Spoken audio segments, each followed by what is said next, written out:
자, 우리 지난주 저희는 고린도전서 12장을 통해서 신령한 사람, 곧 성령에 속한 사람에게 나타나는 특징에 대해 살펴보았습니다.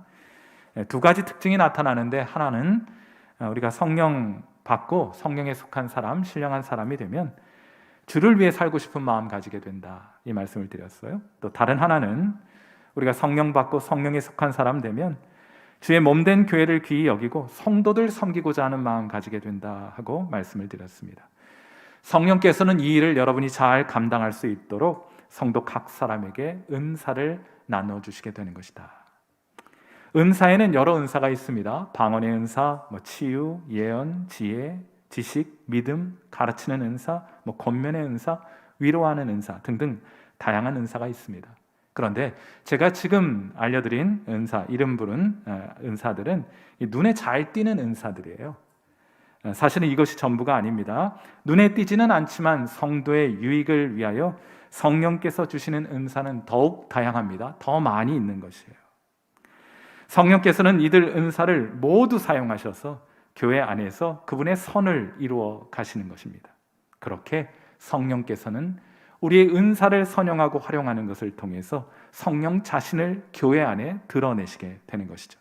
자, 그런데 우리 계속해서 살펴보는 것처럼 이 고린도 교인들은 영적으로 아직 미성숙했습니다.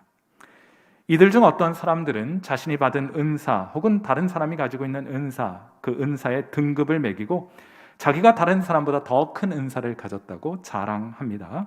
성령을 나타내는 것이 아니라 자기 자신을 드러내고 자랑하는 사람들이 있었습니다. 이들을 향하여 사도 바울이 이렇게 말하죠. 고린도전서 12장 31절, 우리 같이 한번 읽겠습니다. 시작. 너희는 더욱 큰 은사를 사모하라. 내가 또한 가장 좋은 길을 너희에게 보이리라. 이런 말입니다. 너희들이 받은 은사가 크다고 지금 자랑하고 있지? 좋다.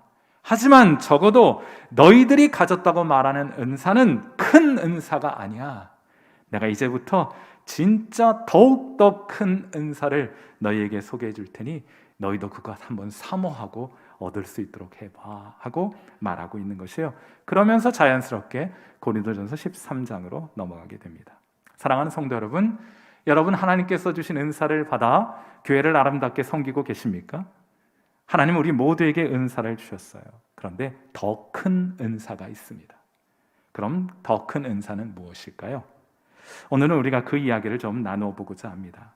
제가 여러분과 함께 나누게 될 설교는 세 가지 요점을 가지고 있는데 그 첫 번째 요점은 이것입니다. 첫째로, 사랑이 여러분이 가진 은사를 최고의 은사 되게 하는 거예요.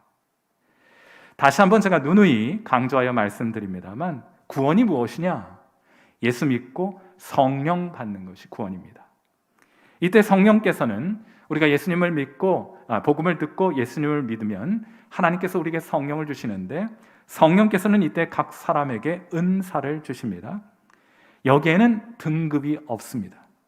성령께서 우리에게 주시는 은사는 모두가 동등하며 똑같이 중요한 것이에요. 거기에는 더 크고 작은 것이 있을 수 없습니다. 모두가 똑같아요. 동등합니다. 자, 그런데 사도 바울은 고린도 교인들을 향하여 더욱 큰 은사를 사모하라 하고 말을 하고 있어. 자, 그럼 우리가 어떻게 이것을 이해해야 하느냐? 우리가 하나님으로부터 성령으로부터 받은 은사는 모두 다 동등한 것인데 사도 바울은 더욱더 큰 은사를 사모하라고 말하고 있으니 이거 우리 어떻게 이해해야 하느냐 하는 거예요. 자, 그 단서가 고린도전서 13장 1절에 소개가 되어 있습니다. 이런 말이에요. 내가 사람의 방언과 천사의 말을 할지라도 사랑이 없으면 소리나는 구리와 울리는 꽹과리가 된다 하고 말을 하죠. 여기 방언과 천사의 말이라는 것은 성령의 은사들 가운데 제일 눈에 띄기 쉽고 두드러져 보이는 은사입니다. 누가 방언하면 방언의 은사 있겠구나 하고 여러분 쉽게 알 수 있기 때문이죠. 자, 그런데 바울이 말하고 있는 것이에요. 어떤 사람이 이 은사를 사용하게 될 때 사랑이 그 동기가 되지 않으면 그 귀한 성령의 은사가 어떻게 되는가? 꽹과리 소리처럼 시끄러운 소음으로 변질되고 만다고 말하고 있는 거예요. 여러분, 우리가 은사 받아서 방언을 할 수 있다고 말하면서 옆에 사람 배려하지 않고 방언으로 기도하면 옆 사람에게 그거는 귀에다 대고 꽹과리 두드려 대는 것과 크게 다르지 않지 않겠습니까? 왜입니까?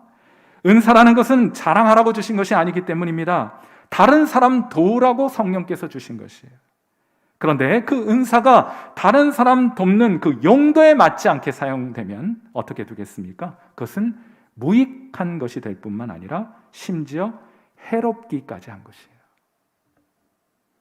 여러분, 그렇게 함으로 사랑이 동기가 되지 않고 원래의 목적대로 은사를 사용하지 않게 될 때 여러분이 성령으로부터 받은 귀한 은사는 등급이 떨어지게 되는 것이에요. 무익할 뿐만 아니라 해로운 것이 되고 마는 것입니다. 세상 사람들 하는 이야기 가운데 이런 이야기가 있어요. 하나님께서 태초에 소를 만드시고 소에게 말씀하셨습니다. 너는 60년만 살아라. 대신 사람을 위해 평생 일해야 한다 하고 말했어요. 그러자 소는 60년 너무 기르니 저는 그 반토막만 살겠다, 30년만 살겠다고 말합니다. 이어 하나님은 개를 만드시고 너는 30년 살되 사람들을 위해 평생 집을 지키라 하고 말씀하셨어요. 그러자 개도 30년은 너무 기니 15년만 살겠다 말합니다. 다음엔 원숭이를 만드셨어요. 너는 30년만 살되 평생 사람들을 위해 재롱 떨어야 한다 하고 말씀하셨습니다. 그러자 원숭이도 15년 반납했습니다. 15년으로 충분합니다 하고 말했어요. 마지막으로 하나님께서 사람을 만드셨습니다. 그리고 말씀하셨어요. 너는 25년만 살아라. 단 너에겐 생각할 수 있는 머리를 주겠다 하고 말씀하셨습니다. 그러자 사람이 그 머리로 잠깐 생각하더니 하나님께 말합니다. 하나님, 소가 버린 30년, 개가 버린 15년, 원숭이가 버린 15년 저 다 주세요 하고 말했어요. 그래서 사람은 25살 될 때까지는 열심히 공부하며 살고 그 후에는 소가 버린 30년으로 55세 은퇴하기 전까지 소처럼 일만 하고 개가 버린 15년으로는 퇴직하고 개같이 집을 지키며 살게 되었다. 그럼 원숭이가 버린 15년으로는 무엇을 하는가? 그것으로는 손자 손녀 앞에서 재롱 떨며 살다가 후회하면서 죽는다는 거예요. 여러분도 공감하시게 됩니까? 여러분, 세상 사람들이 하는 말이 그렇다는 말이에요. 나이가 들어갈수록 점점 가치가 떨어지는 인생을 살아가게 된다 하고 자조하고 있는 것입니다. 여러분, 그렇지 않습니까? 나이가 들어가면서 사람, 소, 개, 원숭이처럼 점점 급이 떨어지는 그런 인생을 산다고 사람들 흔히 이야기하죠. 하지만 하나님의 생각은 달라요. 하나님은 우리의 겉모습이 아니라 우리 속사람, 우리 마음의 중심을 보시는 분이기 때문입니다. 하나님은 우리를 사랑하며 살라고 부르셨습니다. 여러분, 사랑은 먼저 우리 마음의 문제입니다. 그건 나이가 들어가면서 훨씬 더 잘할 수 있는 것 아니겠습니까? 우리의 겉사람은 낡아져도 우리의 속사람은 더욱 새로워질 수 있으니 말이에요. 그러니 우리 더 많이 사랑하면서 살아갈 수 있는 것이 아닙니까? 그런 관점에서 성경에 등장하는 하나님의 사람들을 보십시오. 평생 하나님 섬기고 하나님 백성 돌보다가 마지막 순간에 이들이 무엇합니까? 하나님 찬양합니다. 함께하는 사람들 다 불러 일일이 머리에 손 얹고 그들을 축복하며 기도합니다. 그것이 그들의 인생의 마지막 모습이에요. 아브라함이 그랬고, 이삭이 그랬고, 야곱이 그랬고, 요셉이 그랬고, 모세가 그랬고, 다윗이 그렇게 하였습니다. 사랑하는 성도 여러분, 사람이 무엇을 하는 것보다 훨씬 더 중요한 것이 있어요. 그것은 그것을 어떻게 하는가 하는 것이 훨씬 더 중요한 것이에요. 그건 은사도 마찬가지입니다. 어떤 은사를 가지고 있는가 하는 것보다 훨씬 더 중요한 것은 그 은사를 어떻게 사용하는가 하는 것이 훨씬 더 하나님께는 중요한 것이에요. 그러므로 더 큰 은사는 따로 있는 것이 아니라 사랑이 동기가 되어 성도들을 은사를 가지고 섬기게 될 때 우리의 은사는 더욱더 큰 은사가 되고 가장 값진 은사로 판명되는 거예요. 이 사람의 은사보다 내 은사가 더 낫다가 아니라 내가 가진 은사의 사랑을 장착하게 될 때 내가 가진 하나님께서 내게 주신 그 은사는 더 큰 은사로 변화된다고 말할 수 있겠습니다. 이것이 제가 여러분과 오늘 함께 나누고자 하는 설교의 첫 번째 요점입니다. 사랑이 여러분의 은사를 최고로 만들어주는 것입니다. 자, 두 번째로 오늘 설교의 두 번째 요점은 사랑은 오래 참는 것입니다. 고린도전서 13장 4절, 얼마나 유명한 말씀이에요. 우리 이 말씀 같이 한번 읽어볼까요? 같이 읽습니다. 시작. 사랑은 오래 참고 사랑은 온유하며 시기하지 아니하며 사랑은 자랑하지 아니하며 교만하지 아니하며. 말씀드렸던 것처럼 사랑은 우리의 은사를 최고의 은사가 되게 합니다. 그렇다면 도대체 우리 은사에 사랑을 장착시켜야 되겠는데 도대체 사랑은 무엇인가? 만일 이 아침 좀 외람됩니다만 제가 이 현장에 계신 분이나 또 온라인에서 예배를 드리시는 분들께 사랑이 무엇냐고 물으신다면 뭐라 대답하시겠어요? 아마도 눈물의 씨앗이라고 말씀하시겠죠? 여러분, 그건 유행가 가사이고 성도는 성경을 따라 대답해야 하지 않겠습니까? 고린도전서 13장은 성경의 사랑장이다 하고 부릅니다. 자, 그럼 이 사랑장에서 소개하는 사도 바울이 성도에게 알기를 원하는 그 사랑은 도대체 무엇입니까? 동양의 고전 노자를 펼치면 그 첫 번째 문구가 도가도 비상도 이렇게 시작을 해요. 도라는 것은 그것이 무엇이다 하고 정의를 내리는 순간 더 이상 원래의 도가 아닌 것으로 변질되고 만다 하는 것입니다. 정의 내리기가 어렵다는 거예요. 그런데 그건 사랑도 마찬가지입니다. 사랑은 이러저러한 것입니다 라고 정의를 하면 사랑은 더 이상 그 정의 안에 매여 있지 않고 미꾸라지처럼 빠져나가 버리고 말아요. 그러니까 사랑은 어떤 개념으로 정의 내리기가 쉽지 않습니다. 사도 바울도 사랑을 소개해야겠는데 이게 좀처럼 쉬운 일이 아니었어요. 고민이 많았던 것 같습니다.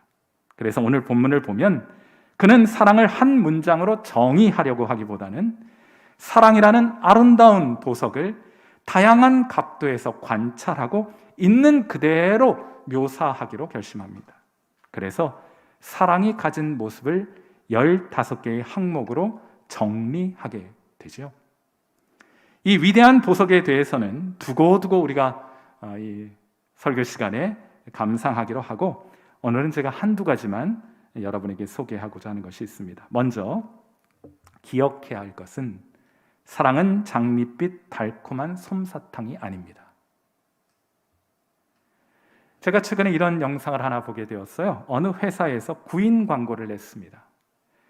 많은 사람이 지원했고 면접을 보았어요. 면접관이 우리 회사에서 찾는 사람의 조건을 제시합니다. 이렇게 말해요. 우리가 찾는 사람은 협상과 인간관계를 잘 해야 하는 사람입니다. 우리 회사가 찾는 사람은 간호와 재무, 요리 등 1인 다역을 할 수 있는 사람이어야 하고 일할 때는 서 있거나 계속해서 허리를 숙여야 할 일이 많고 상황에 따라서는 고객과 함께 밤을 새울 수도 있고 드물게는 목숨을 걸고 고객을 지켜야 할 경우도 있을 것입니다.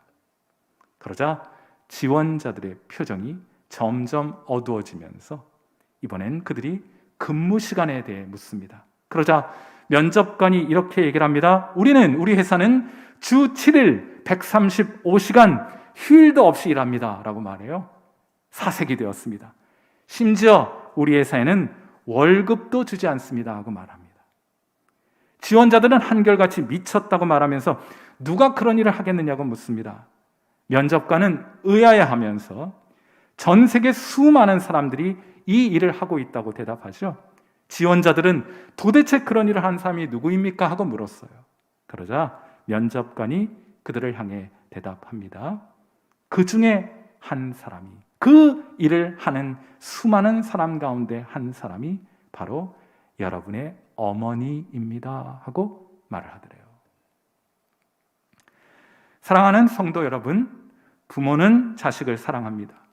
물론 기쁘고 좋을 때도 있겠지만 그렇지 않아도 부모는 계속해서 자식을 사랑합니다. 바울이 소개하는 사랑에도 여러분 15개 항목 어디를 봐도 장밋빛 달콤함에 대한 언급은 사랑을 소개하면서 소개되어 있지 않아요. 그건 있을 수도 있는 것이지만 없을 때가 훨씬 더 많기 때문이 아닐까 하고 생각합니다. 반면에 사랑에 없어서는 안 될 것이 있습니다. 바로 그것이 무엇이에요? 오래 참는 것입니다. 그래서 사도 바울은 성도가 가져야 할 사랑에 대해 말하면서 이런 말로 시작하는 거예요. 사랑은 어떻게 해요? 오래 참고. 사랑의 대상이 되는 사람의 유익을 바라면서 오래 참는 것이 사랑입니다. 그것이 사랑의 전부는 아니지만 적어도 사랑이라는 아름다운 구조물에 들어가는 입구는 될 수 있다고 말할 수 있겠어요? 그럼 입구가 있다면 그 사랑의 출구는 무엇이냐? 오늘 15개의 항목을 소개하는 그 마지막 항목을 소개하는 고린도전서 13장 7절 말씀을 우리 함께 보겠습니다. 같이 한번 읽어봐요. 자, 같이 읽습니다. 시작. 모든 것을 참으며 모든 것을 믿으며 모든 것을 바라며 모든 것을 견디느니라. 사랑을 구성하는 가장 중요한 항목은 무엇입니까? 참고 견디어내는 것입니다. 사랑이라는 구조물의 입구도 참는 것이고 출구도 참고 견디는 것입니다. 저는 이 구조를 연구하다가 한 가지 흥미로운 사실을 발견하게 되었습니다.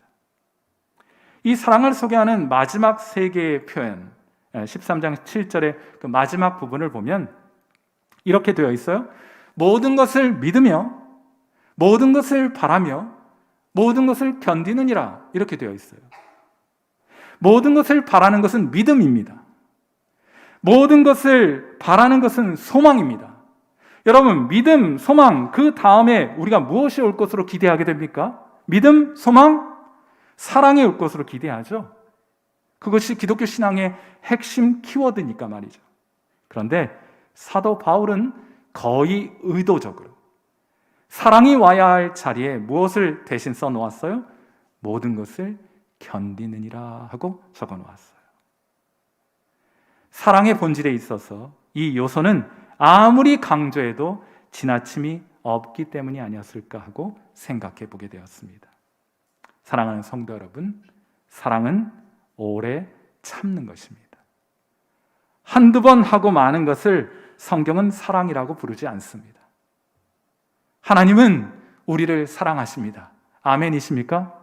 하나님은 여러분을 사랑하십니다. 아멘이십니까?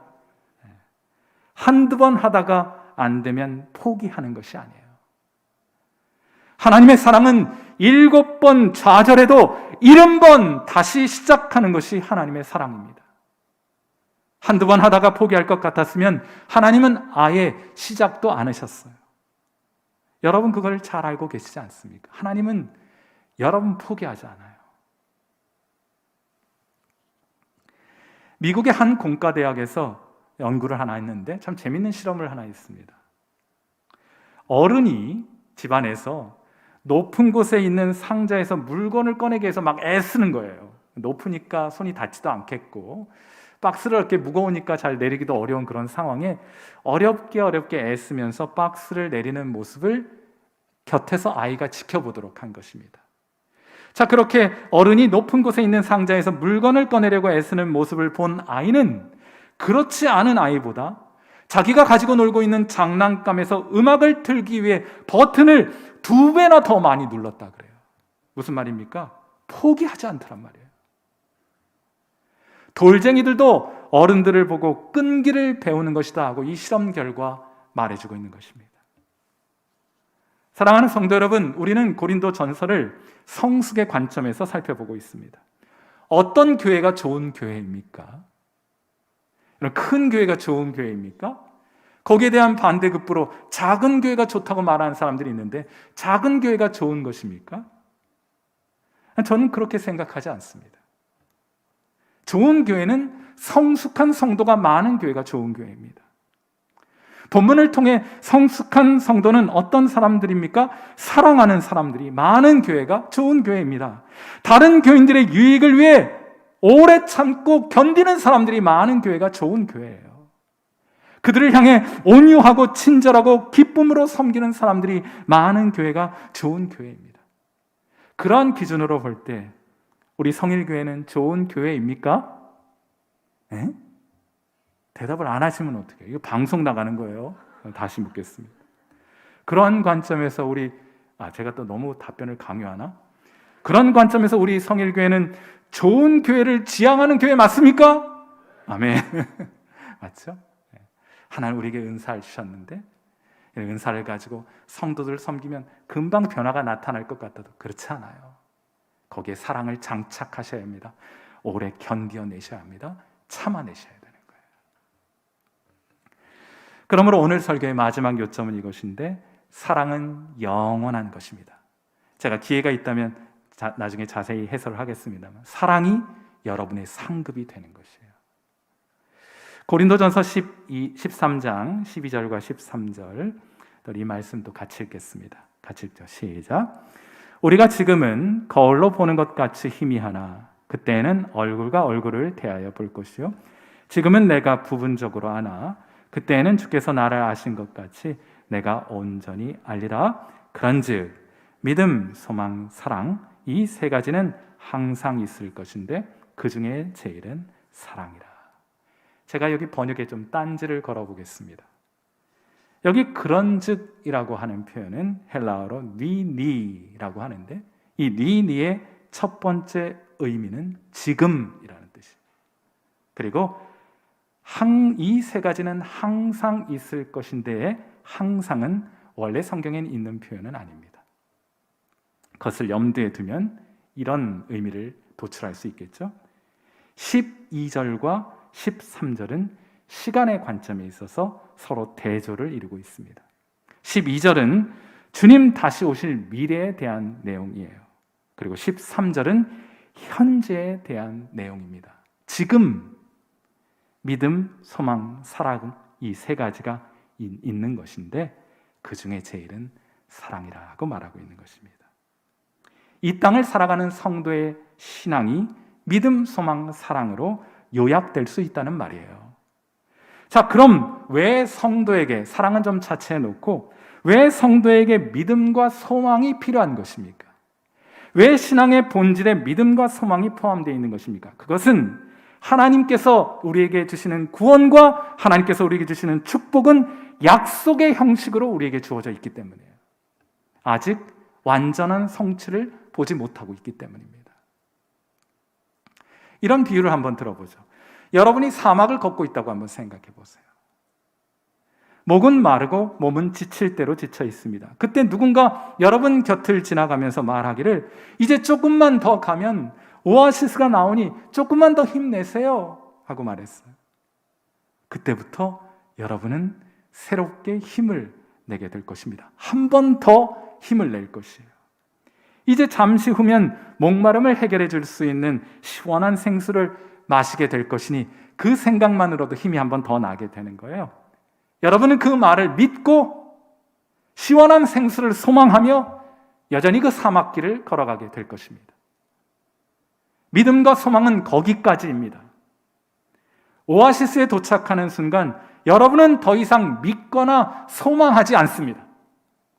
그럼 무엇합니까? 오아시스에 뛰어들어서 생수를 누리는 게 되는 것이에요. 더 이상 생수를 믿거나 소망하지 않고 생수를 마시면서 생수의 시원함을 누리는 일을 하게 될 것이라는 말입니다. 반면에 사랑은 어떤 것이냐? 사랑은 영원할 것이에요. 우리는 주님을 사랑합니다. 우리 주님은 그런 고백 참 기뻐하세요. 주님, 제가 주님 참 사랑합니다. 그런데 사랑하는 성도 여러분, 우리가 지금 주님 사랑하는데 주님 다시 이 땅 가운데 오셔서 직접 주님을 만나 뵙게 되면 우린 주님 더욱 사랑하게 될 거예요. 그러므로 믿음, 소망, 사랑, 이것은 이 땅을 사랑하는 성도들에게 반드시 있어야 할 것이지만 믿음과 소망은 주님 만나게 되면 빛을 잃어버리고 말아요. 사랑이 제일입니다. 주님 만난 이후에도 여러분 여전히 그 사랑은 유효하고 그 사랑은 영원한 것이 되기 때문이에요. 사랑하는 성도 여러분, 잘 들어보세요. 하나님은 여러분이 이 땅에서 성공한 사람으로 살아가는 것을 기대하는 것이 아니라 사랑하는 사람이 되기를 기대하십니다. 지금보다 더 많이 사랑하는 사람으로 살아가기를 기대하고 계세요. 왜냐하면 그 사랑으로 우리가 주님과 함께 영원히 살게 될 것이기 때문입니다. 더 많이 사랑하셔야 돼요. 자, 이제 설교를 마무리하면서 우리가 얼마나 사랑하고 있는지 테스트를 한번 해봅시다. 고린도전서 13장 4절부터 7절 그 사랑장의 핵심 되는 내용을 우리가 다시 함께 읽게 될 것입니다. 그런데 이때 사랑이라는 말이 들어가는 자리에 여러분의 이름을 넣는 거예요. 무슨 말인지 이해되시죠? 제가 자막을 준비했는데 땡글땡글 이 자리에 여러분의 이름을 넣는 거예요. 예컨대 충현은 오래 참고, 그렇게 해서 읽어갈 텐데 이런 얘기를 했는데도 꼭 그거 읽으실 때 충현은 오래 참고, 여러분이 그렇게 하시면 안 됩니다. 제 이름이니까 제가 할 거예요. 여러분은 여러분의 건 드세요. 아시겠습니까? 한번 해봐요. 놀라운 사실 하나를 발견하게 될 것입니다. 같이 읽습니다. 시작. 충현은 오래 참고, 충현은 온유하며, 충현은 시기하지 아니하며, 자랑하지 아니하며, 교만하지 아니하며, 충현은 무례히 행하지 아니하며, 자기의 유익을 구하지 아니하며, 충현은 성내지 아니하며, 악한 것을 생각하지 아니하며, 충현은 불의를 기뻐하지 아니하며, 진리와 함께 기뻐하고, 충현은 모든 것을 참으며, 모든 것을 믿으며, 모든 것을 바라며, 모든 것을 견디느니라. 그럼 만일 성경이 실제로 여러분의 이름이 적힌 대로 기록되어 있다면 그건 새빨간 거짓말 아니겠어요? 그렇지 않습니까? 충현이 오래 참아요? 온유해요? 시기하지 않아요? 자랑하지 않습니까? 새빨간 거짓말이에요. 이번엔 예수님의 이름을 한번 넣어보세요. 예수님은 오래 참고 온유하며, 예수님은 시기하지 아니하며 불의를 기뻐하지 아니하며, 진리와 함께 기뻐하고, 불의를 기뻐하지 않고 진리와 함께 기뻐하고, 예수님은 여러분을 참으며 믿으며 바라며 견디느니라. 그건 참 진리 아닙니까? 이것이 오늘 설교의 결론입니다. 저를 따라서 한번 해보세요. 우리 이거 잘해야 설교를 여기서 끝날 겁니다. 아니면 아까 그 해설하려고 그래요. 자, 우리 예수님처럼 사랑하며 섬기며 살아갑시다. 아멘이십니까? 아멘. 함께 기도하겠습니다.